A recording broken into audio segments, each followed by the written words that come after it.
ಲೋಕೋಪಯೋಗಿ ಸಚಿವರ ಬಗ್ಗೆ ಅವಹೇಳನಕಾರಿ ಪೋಸ್ಟ್ ಬಗ್ಗೆ ಸಂಬಂಧಪಟ್ಟಂತೆ ಅಂಕಲಗಿ ಪೊಲೀಸ್ ಠಾಣಾ ವ್ಯಾಪ್ತಿಯಲ್ಲಿ ಪ್ರಕರಣವನ್ನು ದಾಖಲು ಮಾಡಲಾಗಿದೆ. ಬೆಳಗಾವಿ ಜಿಲ್ಲೆಯ ಗೋಕಾಕ್ ತಾಲೂಕಿನ ಅಂಕಲಗಿ ಪೊಲೀಸ್ ಠಾಣೆಯಲ್ಲಿ ಜೈ ಬೆಳಗಾವಿ ನಕಲಿ ಫೇಸ್ಬುಕ್ ಖಾತೆ ಮೇಲೆ ಈಗ ದೂರು ದಾಖಲಾಗಿರುವಂತದ್ದು. ಅನಾಮಿಕರ ಹೆಸರಿನಲ್ಲಿ ಖಾತೆ ಸೃಷ್ಟಿಸಿ ಜಾರಕಿಹೊಳಿ ಅವರು 1980 ಮತ್ತು 90ರ ದಶಕದಲ್ಲಿ ಜೈಲಿಗೆ ಬಿದ್ದಿದ್ರು. ಅವರನ್ನ ಜಾಮೀನು ಕೊಡಿಸಿ ಹೊರ ತಂದದ್ದು ಇದೇ ಕತ್ತಿ ಕುಟುಂಬ.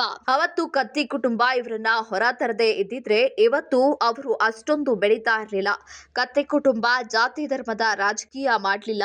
ಜಿಲ್ಲೆಯನ್ನ ಕಂಟ್ರೋಲ್ ತೆಗೆದುಕೊಳ್ಳುವ ಆಸೆ, ಅಧಿಕಾರ ತಮ್ಮದೇ ನಡಿಬೇಕು ಎಂಬ ದುರಾಸೆ ಇರಲಿಲ್ಲ. ಜಾರಕಿಹೊಳಿ ಅವರು ನೇರ ಯುದ್ಧ ಮಾಡೋದಿಲ್ಲ, ನಂಬಿಸಿ ಕುತ್ತಿಗೆ ಕೈಯೋ ಕೆಲಸ ಮಾಡ್ತಾರೆ. ಅವರ ಬುದ್ಧಿ ಇಂಥದ್ದು ಅಂತ ಪೋಸ್ಟ್ ಮಾಡಿರುವಂತಹ ನಕಲಿ ಖಾತೆ ವಿರುದ್ಧ ಈಗ ದೂರು ದಾಖಲಾಗಿರುವಂತದ್ದು.